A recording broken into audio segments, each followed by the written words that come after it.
Before we continue this evening's program, I want to recognize someone whose vision and commitment has helped bring us to the place where we are this evening. Since I've been a volunteer on the board of the ACS, I've had the privilege to work with many, many, many talented volunteers who are extraordinarily smart, incredibly dedicated, and who've taught me a great deal. None of those, though, can compare to my predecessor, our previous chair, Dr. Arnie Baskis. Arnie,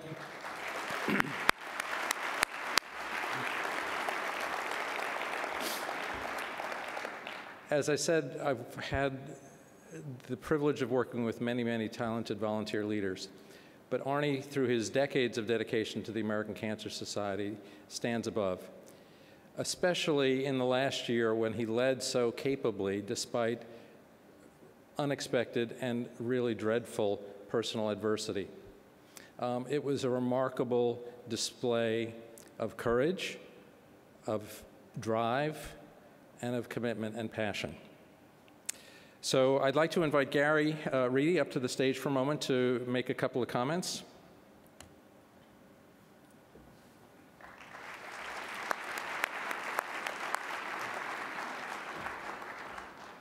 Thanks, Kevin. I've been in the working world for 40 years and spent 37 of those in the for-profit world, and have had an opportunity during that time to attend a lot of meetings and be in the presence of very inspirational people and hear inspirational talks. And I know I can recite where I was each time I heard one of them. And one of them was about 13 months ago at this summit when Arnie accepted the chairmanship, and he challenged all of us. He said, I don't want you to think outside the box. I want you to throw away the box, because we are fighting this disease, and we have got to be as creative, as aggressive, take as many risks as we can, because everyone is depending on it, and only to find out 3 months later that his 3-year-old granddaughter will be one of those people. But I can tell you, after that talk, I remember back when I was playing sports, and the coach would give a really inspirational talk, and all you want to do is just run through the wall and run out there and start fighting cancer, and that was the impact that talk had on me. It's also the impact the talk had on all the staff and all the volunteers that heard it. So I just want to let you know, Arnie, it has been a true honor for me to work side by side with you over the last year. I've learned so much from you, and the society and me personally will be forever indebted to you for your leadership and for what you've done for us. So thank you. Thanks, Gary.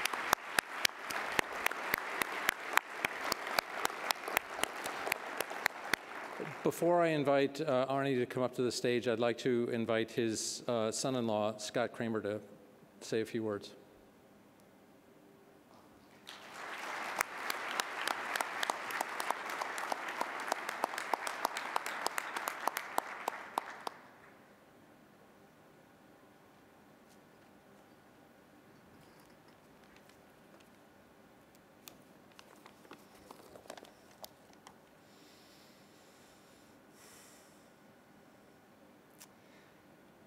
One year ago, I was sitting in this very audience, just like you are.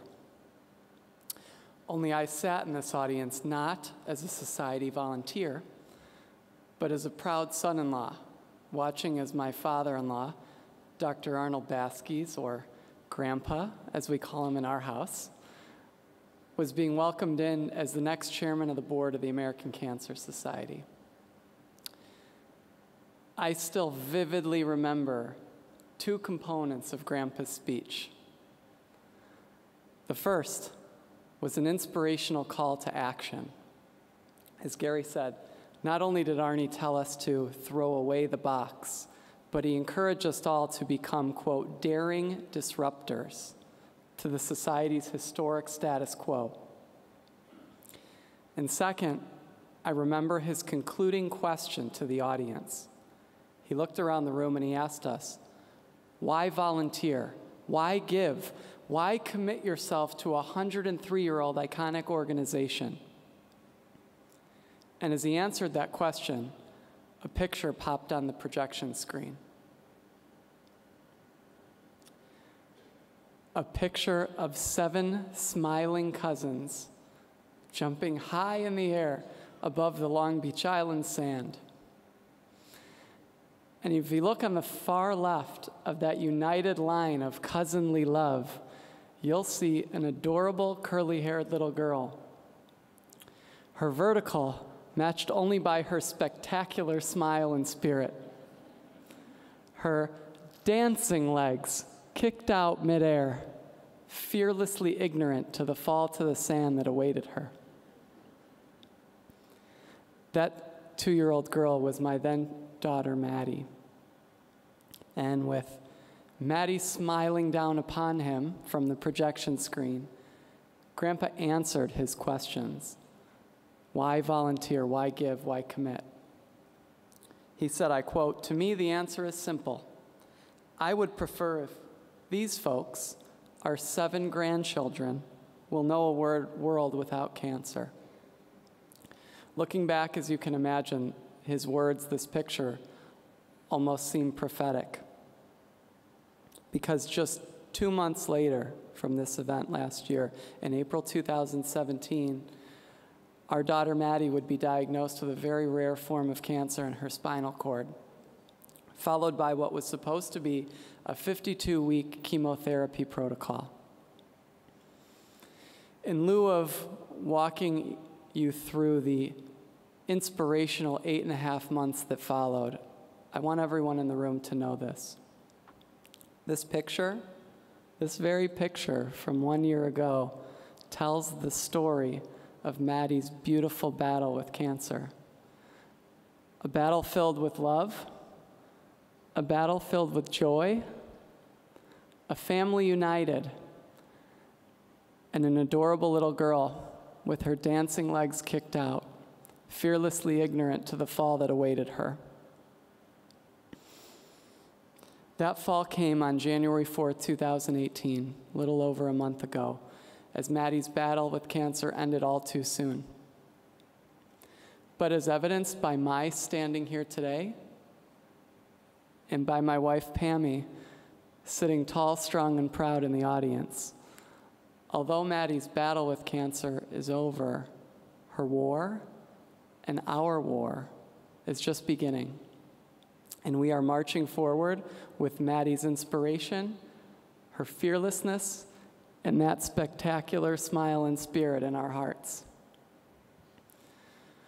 But for today, we come full circle. Back to the summit, back to the Society's annual event, as Grandpa concludes his impactful year of service for the Society. As I look back on Grandpa's leadership role in the war against cancer, I submit to you 3 words: man of action. What is a man of action, you ask? If you see Grandpa cracking a smile a bit, it's because Grandpa and I use that term very frequently in the final weeks of Maddie's battle, as we were presented with a litany of medical professionals, from doctors, nurses, administrators, to pass the time and, frankly, just to think about something else.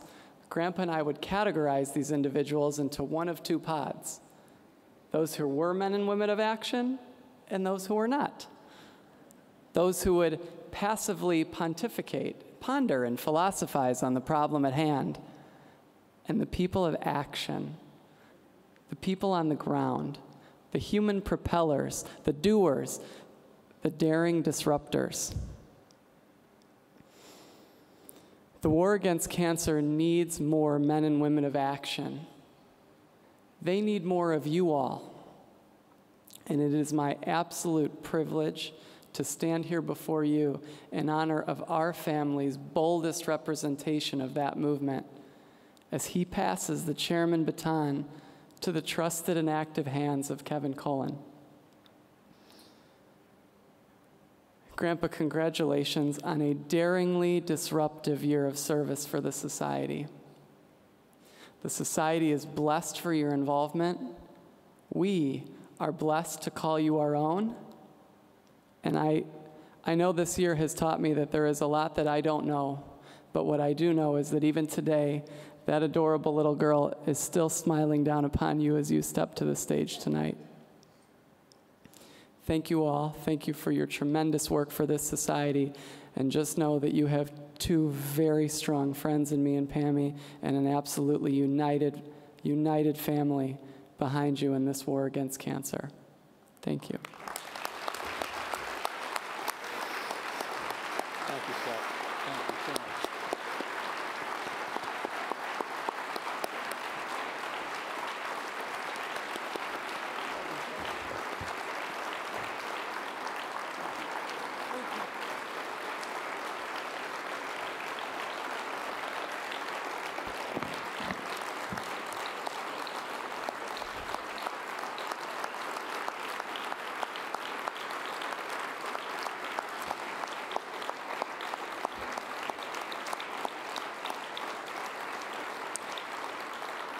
Arnie, please join us.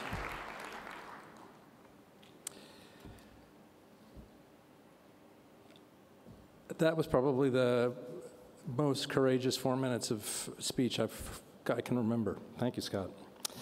Arnie, on behalf of the American Cancer Society's volunteers and staff, I'd like to take a moment to thank you for your hard work and dedication as the American Cancer Society Chairman of the Board this past year.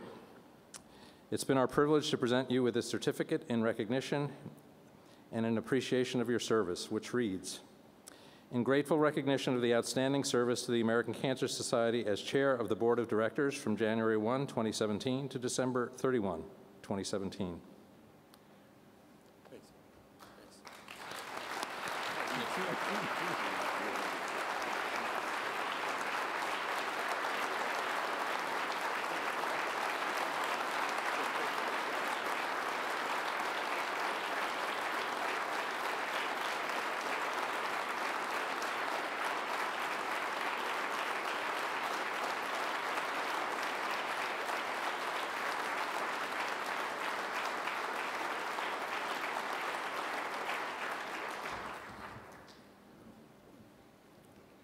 And that was a little unexpected. My family's full of surprises, as you can tell. And the man that just gave a speech is a very good divorce attorney. So if any of you are getting divorced, he's very good at it. So I'm reminded when I get introduced this way that behind every successful man is an amazing mother-in-law. So keep that in mind also. Before I came up here tonight, Rob Buell reminded me that I was eminently qualified to be the immediate past chairman of the board. I want to take a minute to introduce my family, who many of you know already. Jack and Susan Tolan, who came in from the warm climate of Florida to be here today. Scott and Pammy, as you probably will meet later on, who were tremendously brave and courageous people and taught our family a really important lesson this year. My two sons, Doug and Michael, and my wife, Susan, who is an amazing, amazing woman.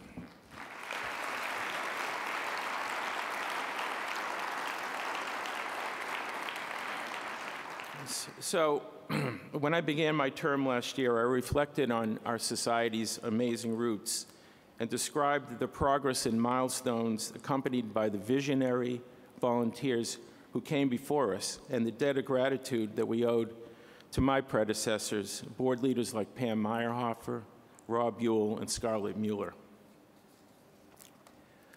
I described the need to reinvent our society, harnessing the same spirit and passion that which stems from a fierce determination that we can and we must stop cancer from stealing our loved ones. I have never been more determined.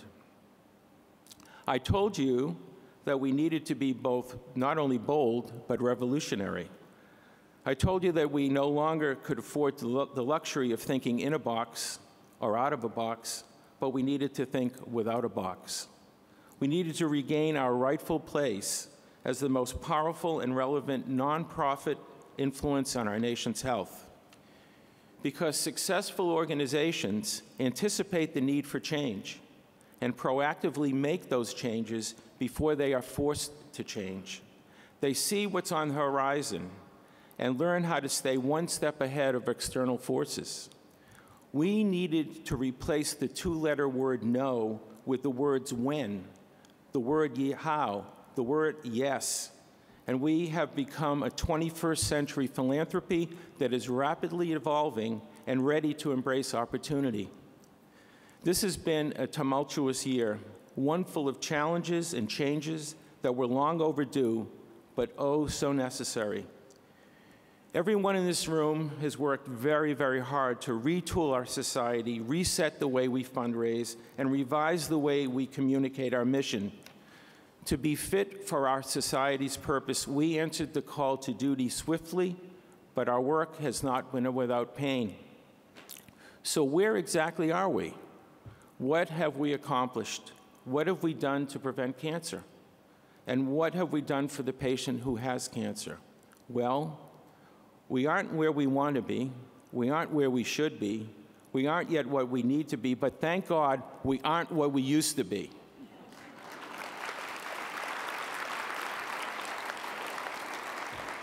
I firmly believe that we have studied and created a society which is designed for a new century of progress. We have recruited a board of directors that is strategic, committed, demanding, disciplined, and better equipped to handle the challenges ahead. We have strategically reorganized our leadership volunteers regionally and by market, and we have directed a new reorganization of staff partners. We have become leaner, and we have become more efficient while preserving our sacred mission. We have put the society on a firmer financial footing. We created a blueprint for cancer control, which our whole country is going to follow. We handed the keys to the car back to our volunteers, where those keys have always belonged. We are back to the future with local boards and staff creating area plans. We have volunteers who have been emancipated to innovate once again, having the autonomy to decide what they do best in their own communities. Atlanta is there to guide and support, not to control. We have become the nation's leader, if not the world's leader, in tobacco control. We are leading the global cancer control initiatives, sharing the prevention and early detection lessons that we learned in our country long ago. We are empowering developing nations, low and middle income countries with knowledge and tools, and are collaborating with other organizations to lower the price of cancer drugs in countries which can least afford them. We are treating the pain. We have committed to doubling our funding of ACS cancer research. We have always been and remain the nation's leading financier and champion of cancer research. We have created a venture capital fund which will accelerate cancer research like never before, and we have very carefully recruited the most prestigious panel of cancer scientists in the whole world to advise those investments. We have convened other like-minded organizations who want to battle cancer, and we have opened the door for other cancer-related organizations which share our mission and our values to collaborate with us on our common mission. We have led the way with 80% by 2018, our brilliant campaign to coordinate with other organizations to screen for colon cancer, and we are witnessing one of the greatest success stories in the entire history of public health, remarkable progress in preventing and curing colon cancer. We have launched a campaign to lead the fight to vaccinate our girls and boys against HPV vaccines, which cause cervix cancer once and for all. That same vaccine will also protect the next generation against many other types of cancer. We focused our attention on relationships with primary and federally qualified health centers to reach the most underserved and vulnerable populations with outreach and cancer screenings. Through ACS CAN, We remain the vanguard and the voice for patients, caregivers, and those without access to health care. We are the people who selflessly broadcast the cancer patients' pleas for help and support to our lawmakers. We demonstrated the courage to make tough choices to redirect a greater percentage of our financial resources to critical mission priorities, which enable patients to get their cancer treatment by providing free transportation and free lodging, regardless of the type of cancer that they suffer from. We are finally open for digital business. We now welcome online visitors to our fight with a digital volunteer experience that is second to none, and we have created a more welcoming cancer.org website, which is aligned with the needs of information seekers. We have enhanced our digital and social media platforms, allowing us to be visible and relevant 24/7 in the day-to-day lives of our supporters. We launched a new branding campaign, which arguably, for the very first time in our 105-year history, clearly articulates the ways in which our society benefits our local communities and invites new donors to join in attacking cancer from every angle. We are saving lives, we are celebrating lives, and we are the global leaders in the fight to conquer all types of cancer. None of this would be possible, nor would our future be as bright without all of you, without a staff who believe in the leadership and the 21st century vision of their CEO, who have faith in our society's mission, or without a board of directors that has proven to be proactive, resourceful, and strategic. Ultimately, that success in this 21st century of disruption depends on our unwavering commitment to end the suffering that this thing we call cancer can engender. On a very personal note, I can never repay all of you or this society for the ultimate compliment that you paid me, the incredible moral support that you provided through a rough patch of immense frustration and personal pain, and the distinct honor it has been to serve as the chairman of the board of your American Cancer Society. One of my favorite quotes is from Winston Churchill and is very applicable. Allow me to paraphrase. To each there comes in their lifetime a special moment when they are figuratively tapped on the shoulder and offered the chance to do something very special, unique to them and fitted to their talents. Hopefully they are prepared and qualified for what could be their finest hour. Well, I can tell you that I did my best to make this my finest hour, but as we all know, history is going to be the best judge of success. I've been surrounded by incredibly supportive family and inspiring colleagues, including the late Carol Jackson, who many of you know, who was a fellow board member, a good friend, and a champion for our global efforts and diversity outreach here at home.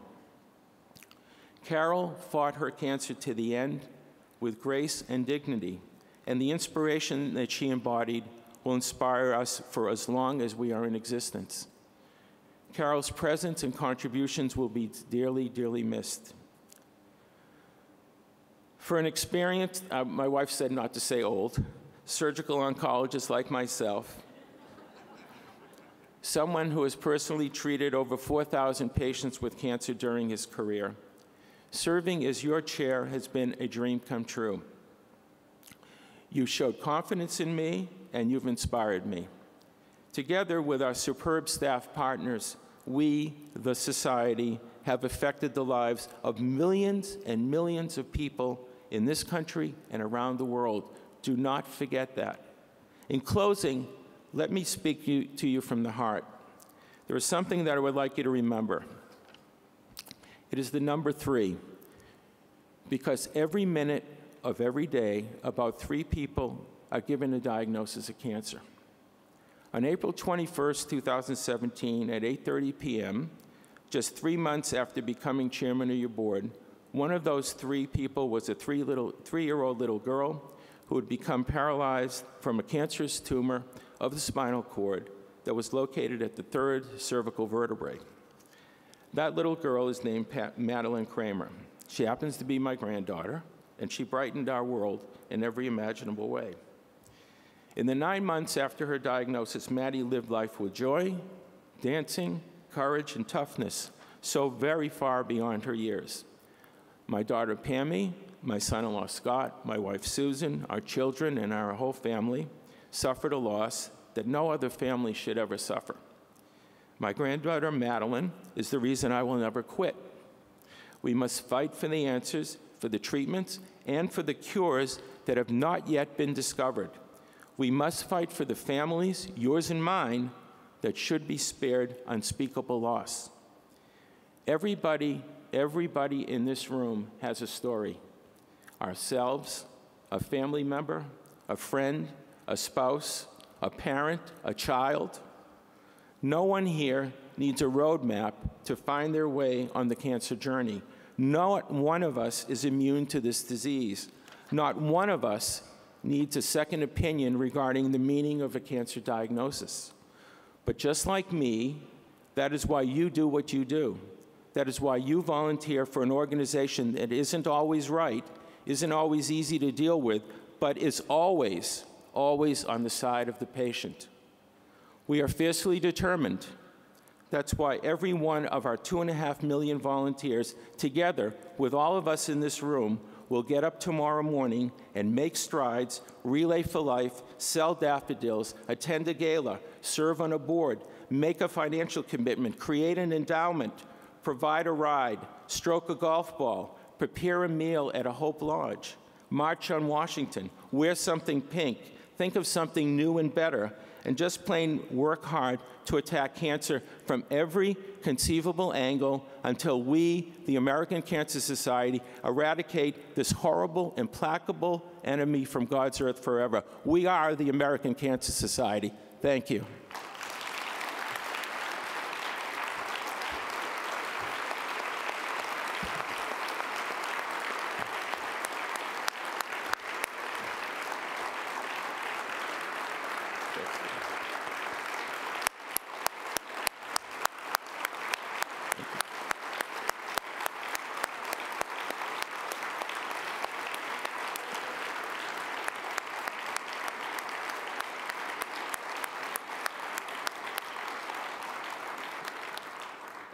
At this time, thank you. I would like to thank each of our outgoing board members for a job well done. Would you please all stand?